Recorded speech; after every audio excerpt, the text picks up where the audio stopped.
Olá, meus queridos seguidores que me acompanham por aqui, vocês que são empresários, empresárias, cheios de garra e força para alavancar os seus negócios.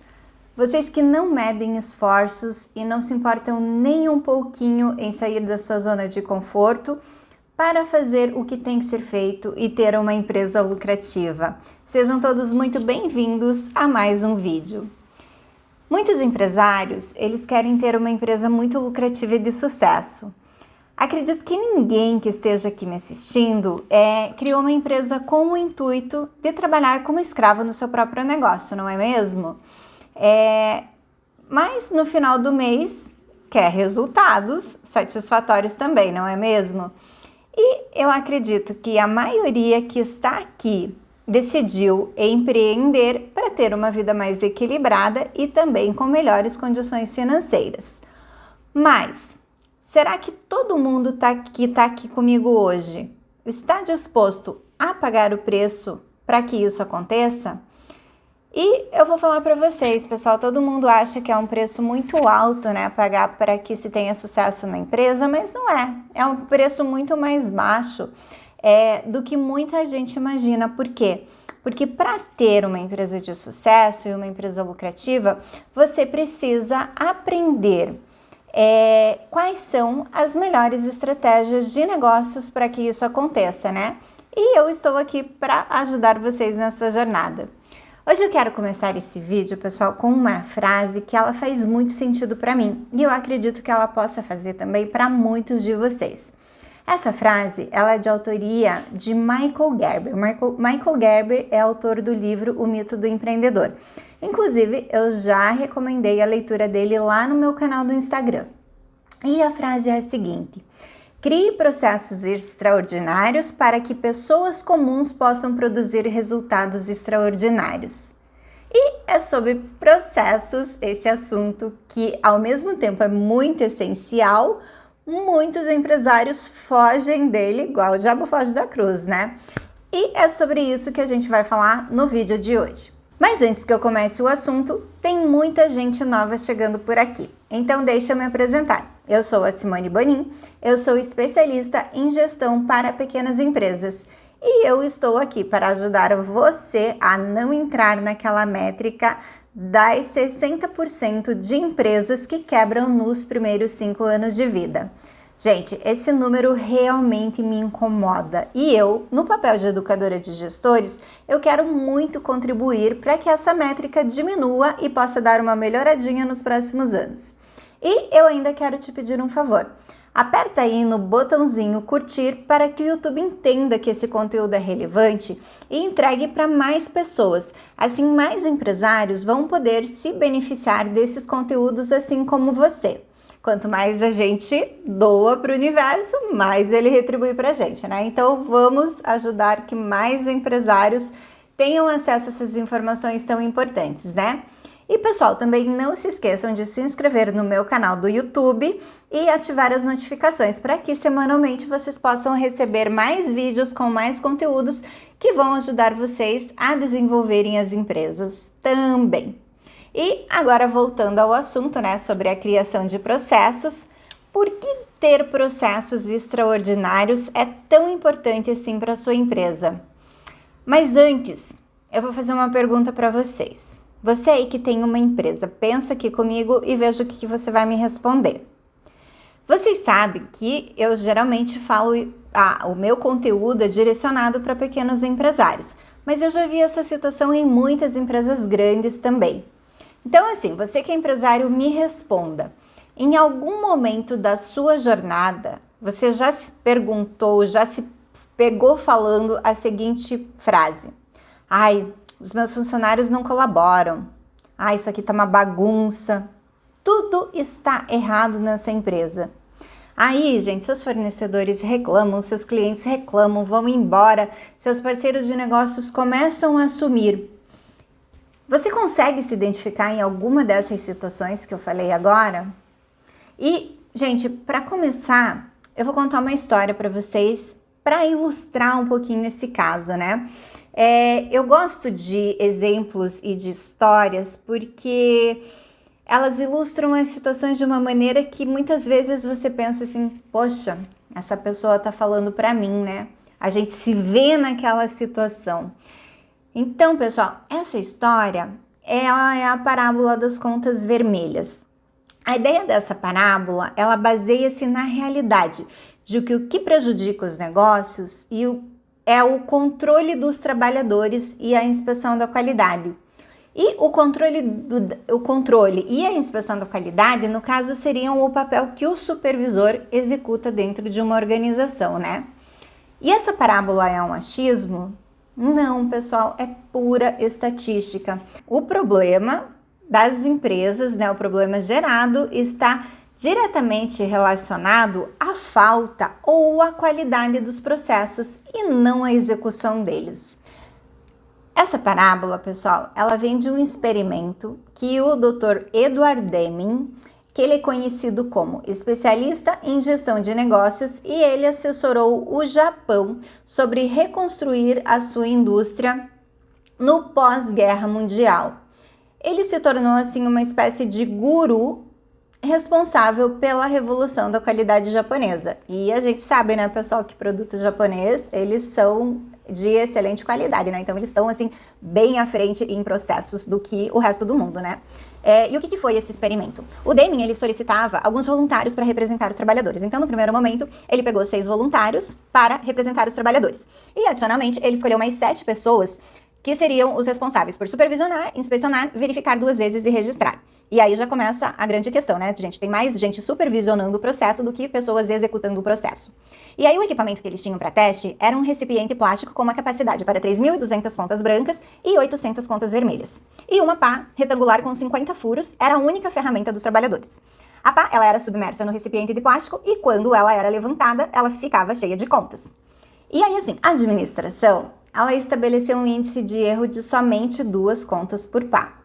O Dewing, que ele era o supervisor, né, o administrador, ele atuava como o capataz carrancudo, demonstrando a técnica de produção aos outros trabalhadores. E aí, cada trabalhador precisava submergir a pá no recipiente de contas e retirá-la. O inspetor administrativo, eles contavam e registravam o número de contas vermelhas entre as 50 contas recolhidas pela pá, né? E aí, assim, sob a direção do capataz, eles começavam a produção de contas. Por exemplo, a primeira pessoa poderia ter 3 contas vermelhas em sua pá.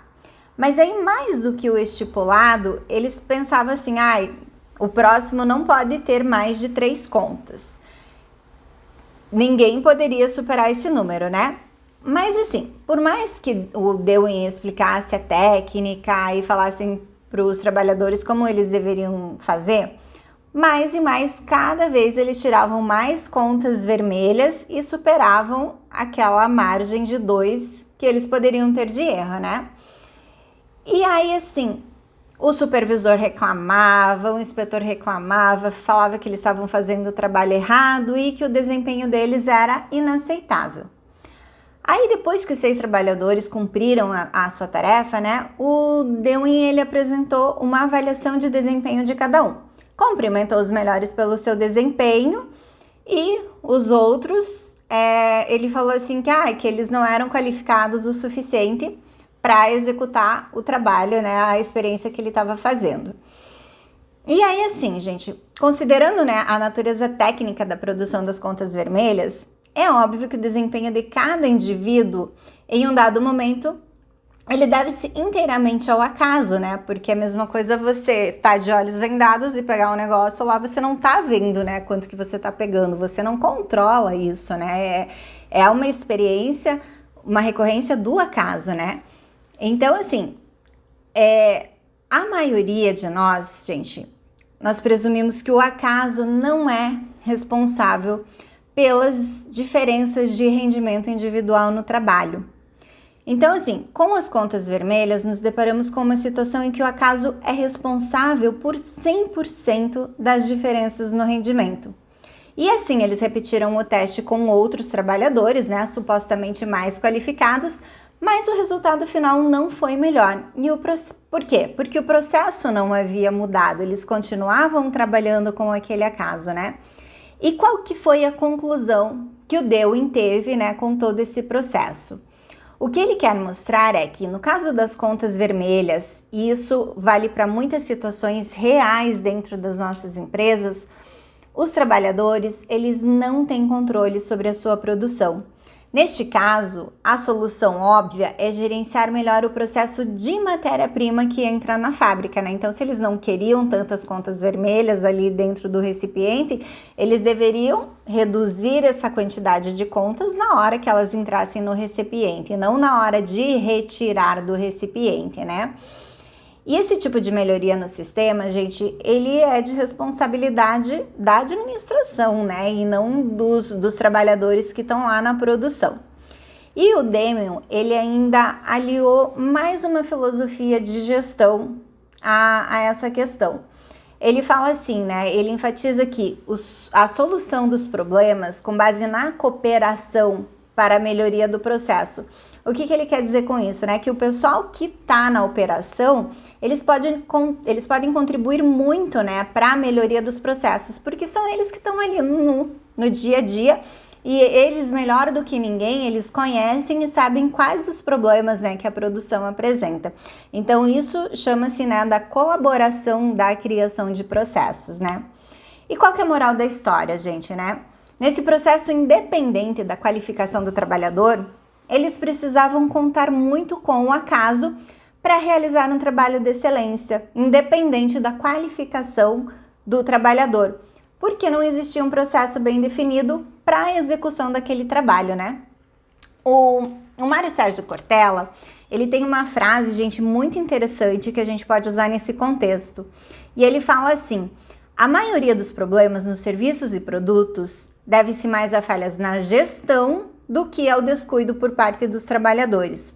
Além disso, a inspeção realizada depois do ocorrido é inferior à criação de processos que resultem em melhor qualidade.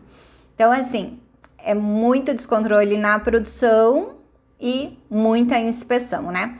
Então, voltando ao que o Michael Gerber fala, né, sobre criar processos extraordinários dentro das nossas empresas, para quê? Para que pessoas comuns elas possam executar um trabalho extraordinário.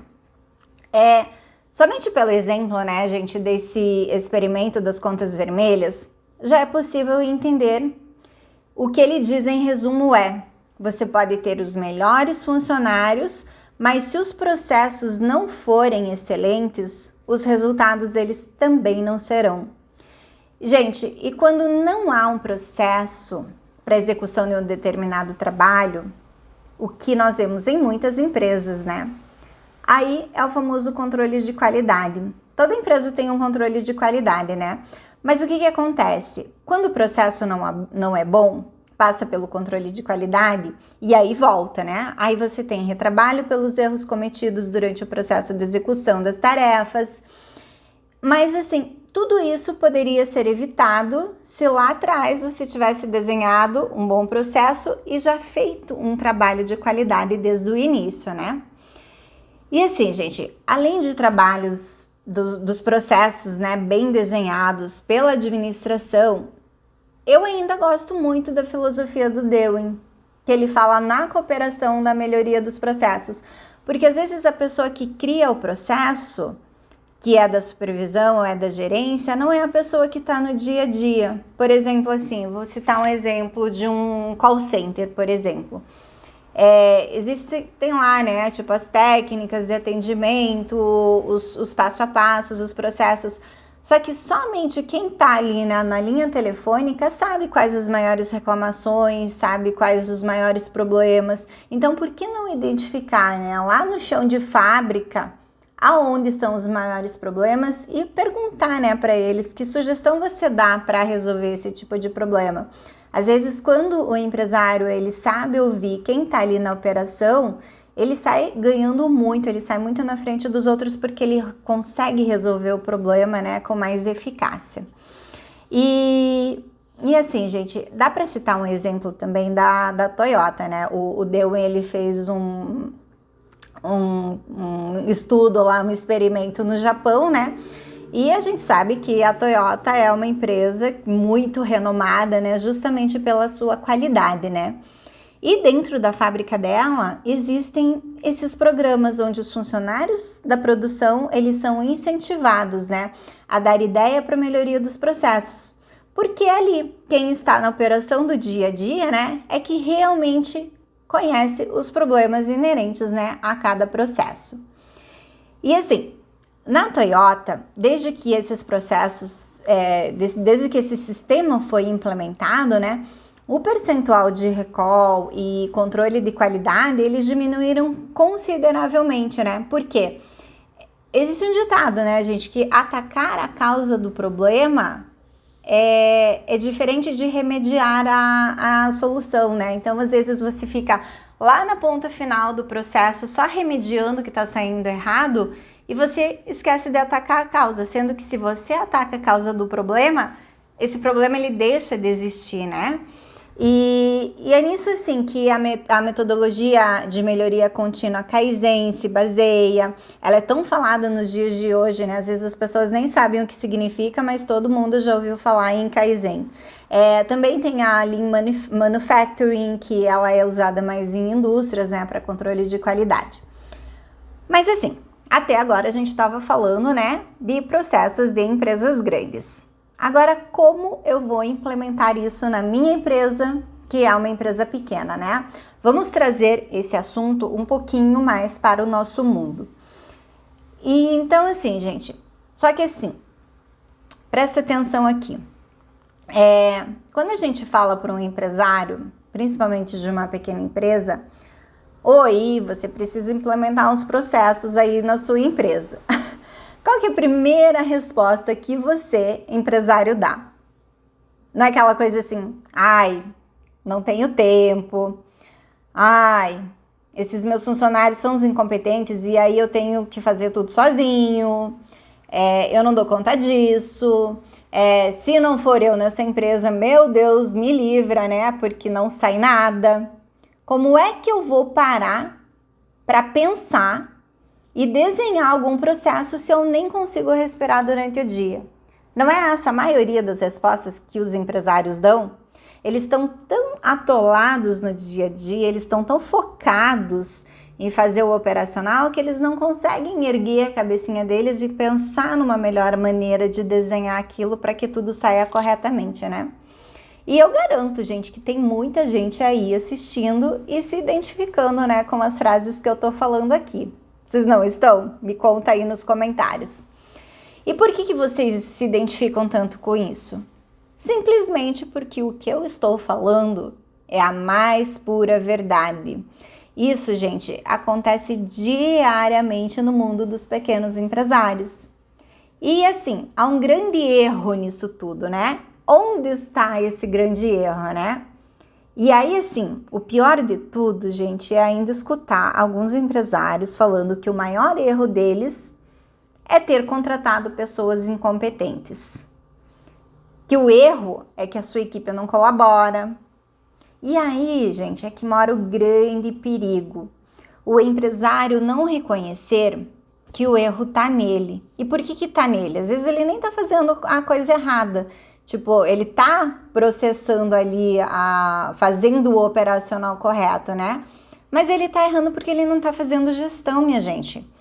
Ele tá errando no padrão de comportamento dele, que ele não tá sendo líder dentro da empresa dele. Ele tá se portando como um empregado dentro da empresa dele.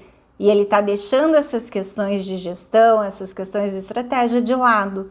Aí está o grande erro, né? O grande erro é ele não parar para arrumar a casa dele. Ele precisa organizar a empresa, né?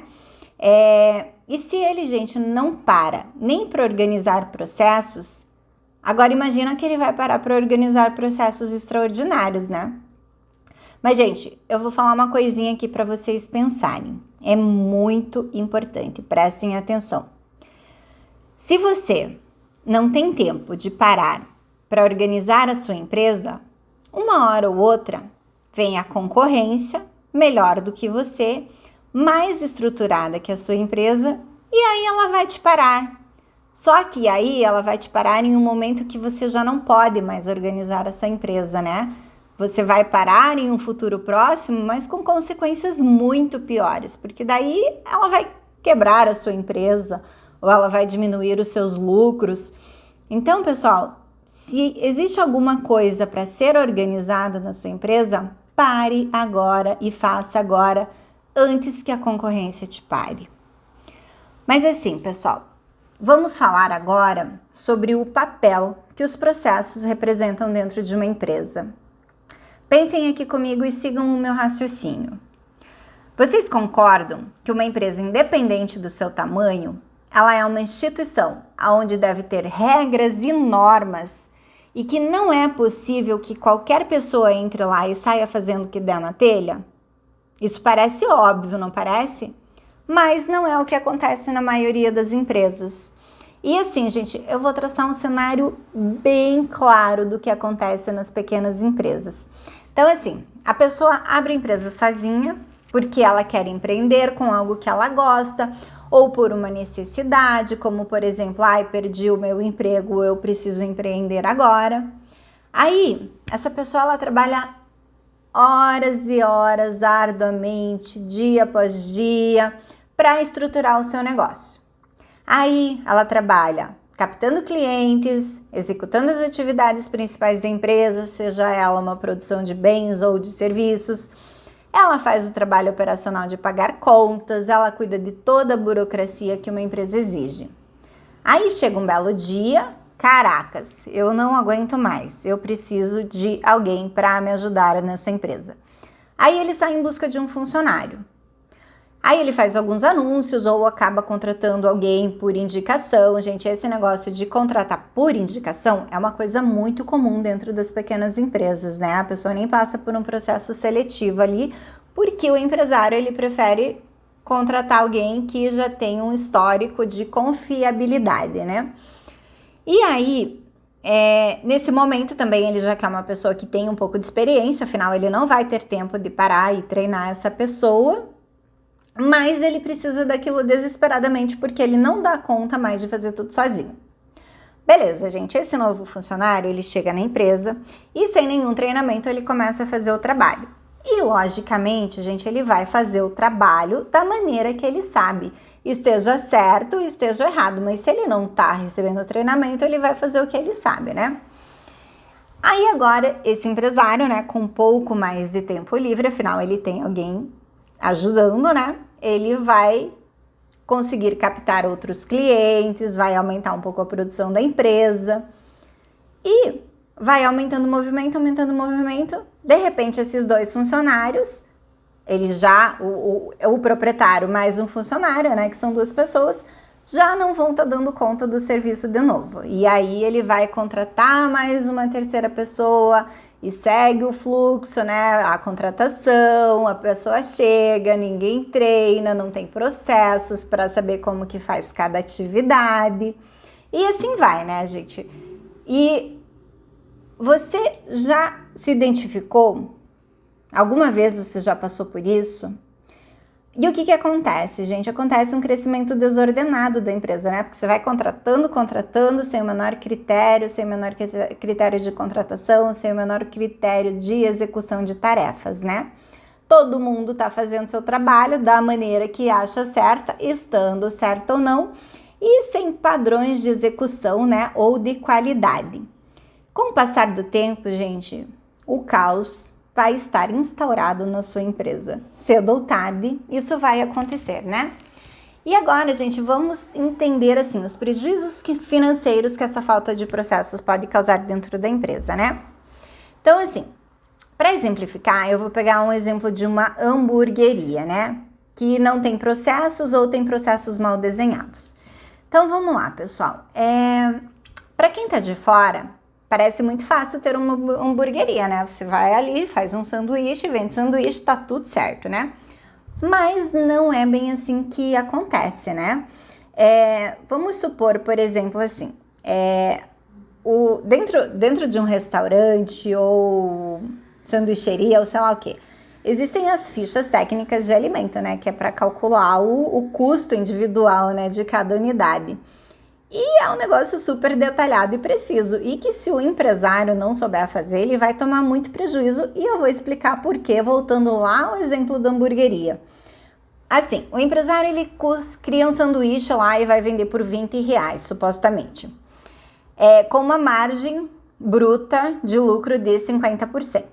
Aí, para montar o sanduíche, né, ele tem que considerar algumas especificações técnicas, por exemplo, o peso do hambúrguer, a quantidade de queijo que vai dentro do sanduíche, a quantidade de salada que vai no sanduíche, né? Agora, pense você que essa hamburgueria ela não tem processos bem estabelecidos.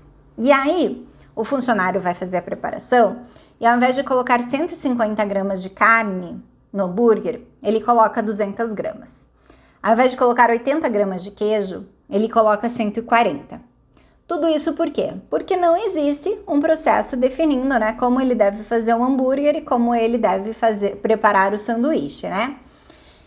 E aí, se você considerar que nesses erros, né, que ele está cometendo na hora de montar o sanduíche, ele vai ter um custo maior de R$ 3, por quê? Porque ele está colocando mais matéria-prima naquele produto. Você pode imaginar o prejuízo que esse empresário vai ter no final do mês? Porque R$ 3 é pouquinho, né? Agora, conta isso na produção de um mês inteiro, né? E isso é só um exemplo, assim, da onde a falta de processos, ela pode causar um prejuízo financeiro.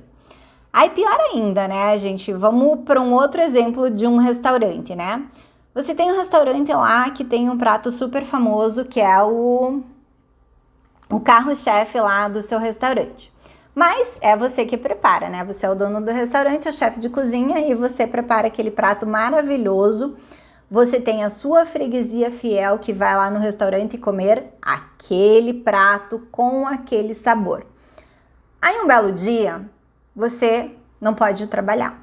Sei lá o que aconteceu, mas você não vai trabalhar. E aí, os seus funcionários, eles vão ter que montar aquele mesmo prato. Só que você não tem um processo de como montar aquele prato. Você não tem um passo a passo do que fazer, de quanto de tempero colocar naquele prato, né? E aí, a sua freguesia, né, fiel, chega no restaurante e pá! O prato tá ruim. Não precisa nem tá ruim, mas ele tá com sabor diferente, ele veio montado diferente. E aí, assim, você acha que a sua clientela vai entender que o prato tá daquele jeito porque você não pode trabalhar naquele dia? Eles não querem saber, eles pagaram por um prato excelente, por um prato de qualidade, eles querem aquilo, né? Então é isso, gente, é essa a importância, né, de ter um processo. Aí isso também, assim, a gente pode aplicar para fábricas que trabalham com produção, que através de ótimos processos, elas podem melhorar a qualidade do produto, elas podem reduzir desperdícios, reduzir jornada de trabalho por otimização de atividades. Por exemplo, assim, a maneira como você mede e corta um tecido em uma confecção para minimizar sobras, ou corte de papel, ou uma mudança que você faça numa linha de montagem para que torne o processo mais ágil, né? Isso sim em partes de produção. Aí a gente também pode falar da parte administrativa das empresas, né? Essa área ela é bem complexa, assim, pela quantidade de atividades que devem ser executadas diariamente, né? E eu vou citar aqui só uns exemplos, né, dos processos que você pode criar. Então, assim, você pode ter rotinas de contas a pagar, rotinas de contas a receber, quem contabiliza a ordem de compra, quem contabiliza a ordem de venda, quem emite ou recebe notas fiscais, quem contabiliza pagamentos e recebimentos, quem controla o fluxo de caixa. E para cada uma dessas atividades, além disso, vem o como fazer, não é nem só quem, né? O como fazer cada atividade e também o quando fazer cada atividade para que seja tudo feito no prazo, né? A gente sabe que tem muitas implicações legais quando você não paga um imposto na data, quando você não entrega uma declaração, então tem muitas outras coisas, né, que podem acarretar em prejuízos, né? Aí vamos falar de RH, né? Você pode ter um processo de como fazer uma contratação de um novo funcionário, porque senão cada vez que vai alguém lá, que você vai contratar alguém, o tipo da entrevista é diferente, não existe um padrão, né? E daí como que você vai poder medir, tipo, equiparar, né? Se o nível dos candidatos é o mesmo quem é melhor ou quem não é melhor, né? Então tem que ter, né, um padrão, um roteiro de entrevista, quem vai entrevistar, né? Quais são os documentos necessários para uma contratação para que o processo fique eficiente. Por exemplo, um departamento de vendas que tem determinado assim, quem vai fazer a prospecção de clientes, quem vai fazer a venda, quem vai fazer o pós-venda, quais etapas devem ser seguidas em cada processo, né? Quem que é o responsável por cada etapa, quem vai fazer lista de clientes, tabela de produtos e preços, acompanhamento de satisfação de cliente, pesquisas. Então, para cada coisinha dessa, você pode implementar um processo individual, né? E aí a pessoa, assim, qualquer pessoa que pegue lá, leia, vai poder executar esse trabalho e vai poder executar esse trabalho bem feito, né? Vocês fazem a mínima ideia da organização que isso requer, gente? Precisa ter muita organização, né? E assim, eu vou falar para vocês, isso é verdade, eu trabalhava numa empresa que tinha muitos para né? E era muito eficiente. E assim, vez ou outra a gente parava para redesenhar os processos para tornar mais, para a gente ficar mais produtivo ou para ter algum ganho, né? E assim, lá no meu trabalho antigo, quando eu trabalhava em controladoria, a gente tinha aquele famoso fechamento mensal. Quem entende um pouquinho de controladoria sabe o inferno que é um fechamento contábil, né? São assim, tem o fechamento contábil mensal, trimestral e o anual. Então, assim, no mensal a gente trabalhava uns 5 dias, assim, bem pesados. Ela era aquela coisa assim, quase vou dormir na empresa, né? E aí, um belo dia, eu parei para revisar um desses processos e eu acabei, assim, com a revisão dos processos e com algumas mudanças, eu consegui economizar 7 horas de trabalho em 5 dias. Gente, isso é muito, né? Porque é mais de 1 hora por dia de economia de trabalho. E horas trabalhadas também conta como custo dentro de uma empresa, né? Isso é mágica, gente? Não é, né? Isso apenas são bons processos. Quando você para, olha, analisa e vê o que é possível fazer para melhorar, né? Pessoal, eu quero que vocês entendam muito uma coisa. Criar processos é chato e dá trabalho. Mas é um trabalho que você vai executar uma única vez.